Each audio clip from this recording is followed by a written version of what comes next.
სიძულვილის ენა. იმ სიტყვათა წყობაში, სადაც სიტყვა სიძულვილი ან ახსენები, უკვე ხვდებით რამხელა ნეგატივთან გვაქვს საქმე. ზოგადად ჩემთვის სიტყვას ძალიან დიდი მნიშვნელობა აქვს.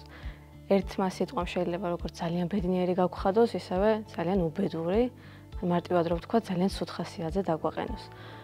აქედან გამომდინარე, სიძულვილის ენა, ბულინგი, ჰომოფობია, ეს ყველაფერი ჩემთვის არის ერთი დიდი ნეგატივის გროვა, რაც სამწუხაროდ ჩვენს გარშემო ძალიან ხშირია. ჩემს მაგალითზე რომ მოვყვე, ბულინგი ყველაზე მეტად მახსენდება სკოლის ასაკის პერიოდი. თინეიჯერობის ასაკი, როცა რაღაც სილამაზის სტანდარტებში ვერ ვიჭექი. მაგალითად, მეკეთა ბრეკეტები, მეკეთა სათვალე, ესე შეიძლება არ მაბულინგებდნენ ჩემი კლასელები, მაგრამ გრძნობდი, რომ არ ვიყავი ყველასნაირი. გრძნობდი თავს მახინჯად, იმიტომ რომ რაღაც სტანდარტი იყო, არ უნდა კეთებოდა ბრეკეტები და სათვალე ერთად.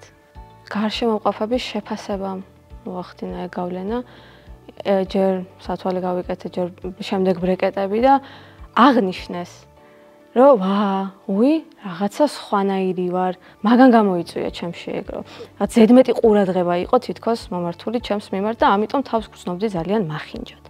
შეიძლება იყო იქ დაბულინგებებიც, მაგრამ ტვინმა დამავიწყა ეგ წარე გამოცდილება და ეხა არ მახსოვს. მე გავიდა რაღაც პერიოდი, რა თქმა უნდა და ყველას აზრი უკვე აღარ მაინტერესებდა თავს რამდენად ლამაზად ან არ ლამაზად გრძნობდი, ჩემი თავი შევიყვარა უბრალოდ.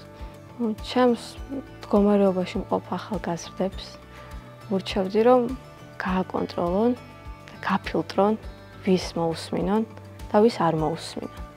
ხოლო იმ ხალხს, ვინც რაიმეს თქმას დააპირებს, ვეტყოდი, რომ აუცილებლად უნდა დაფიქრდნენ, ვის ეუბნებიან, რას ეუბნებიან და როგორ ეუბნებიან.